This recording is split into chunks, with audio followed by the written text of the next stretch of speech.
আসসালামু আলাইকুম। আল্লাহর দয়া, আল্লাহর যে কত বড় দয়া সেটা আমরা যদি জানতাম, তো মুসা আলাহিসাল্লামের যুগের একটা ছোট্ট হাদিস বা ঘটনা। ফেরাউন যখন তার বিশাল সৈন্য সামন্তকে নিয়ে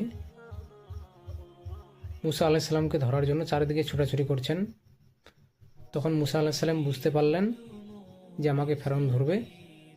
তখন মুসা আলাহিসাল্লাম চলে যাচ্ছেন। তো সেই বিশাল সমুদ্রের কাছে এসে মুসা আলাহিসাল্লাম পৌঁছালেন এবং আল্লাহর সাহায্যে সেই সমুদ্র দুই ভাগ হয়ে যায় এবং মাঝখানে রাস্তা হয়ে যায়।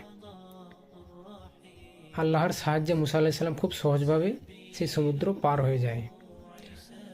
আর ফেরাউন আর তার দলবল যখন পার হতে যায়, তখন আল্লাহর গজবে ডুবে যাচ্ছেন ফেরাউন ও তার দলবল।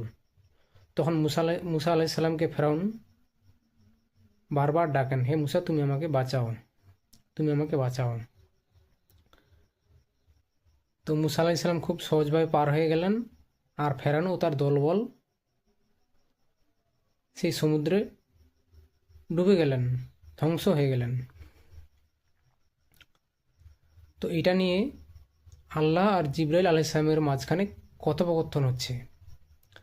আল্লাহ বলছে, জিবরাইল, ফেরাউন মুসাকে এতবার ডাকলো, সে যদি একবার আমাকে ডাকতো, হে আল্লাহ তুমি আমাকে বাঁচাও, তো আমি তার পূর্বের সমস্ত গুনাহখাতা মাফ করে দিতাম এবং এবং আমি তাকে বাঁচাতে সাহায্য করতাম। তাহলে আপনি আর আমি যদি একবার চিন্তা করি আল্লাহর কত বড় নেয়ামত, আল্লাহ কত বড় দয়ালু, যে ফেরাউনের মতো ব্যক্তিকে আল্লাহ মাফ করে দেওয়ার কথা বলছে। আল্লাহু আকবার।